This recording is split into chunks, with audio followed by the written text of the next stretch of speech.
Hope your week went well for you.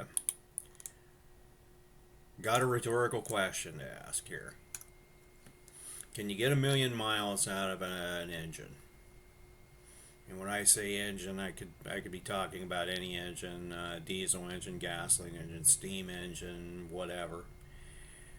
And I think the first logical question that would spin off of that rhetorical question is, do 1,000,000 mile engines exist, or have they existed in the past? Well, if you look at the Hindenburg, you look back in history. History is the German blimp that burned up here in the United States.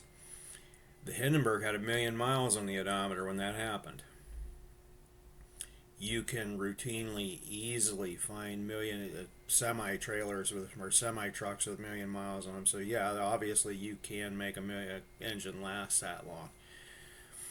So I guess the next question is, can you make it commonplace? This engine here on the screen is looks like an old V-dub engine, right? Well, it's a horizontally opposed engine, just like a V-dub, just like an old VW Beetle engine. But this engine's internal dimensions are based on the internal dimensions of an oil tanker engine. An oil tanker engine has a 36-inch bore and a 96-inch stroke. Divide that by 12 and you get this guy here. This is a 3-inch bore and an 8-inch stroke.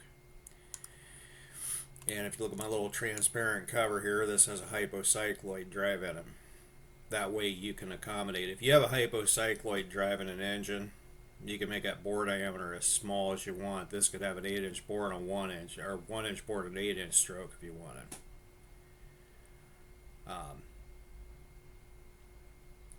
So I guess the picture I'm trying to paint for you here is, I want you to imagine, it's the year 2030 and your kid is getting ready to buy their first car, and they can buy a new car.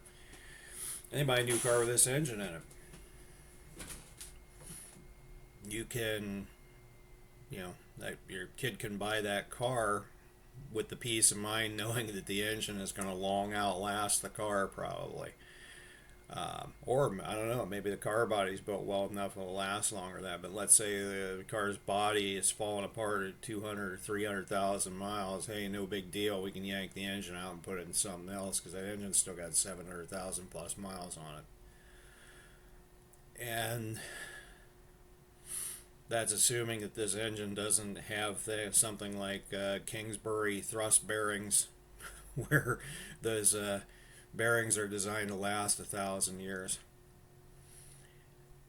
So if you're sitting there pulling at what the point of this video is, we can go in the opposite direction of designed obsolescence. In other words, instead of having our engineers trying to figure out how to design bearings that'll wear out in 3 years or 4 years or 10 years or whatever, we can set them to the task of, hey, how do we design these things to last so that we can move on to bigger problems. Anyway, with that, I'm going to end the video. I'm going to thank you for watching, and as always, if you have any thoughts, let me know. Put them in the comments, and enjoy the rest of your weekend.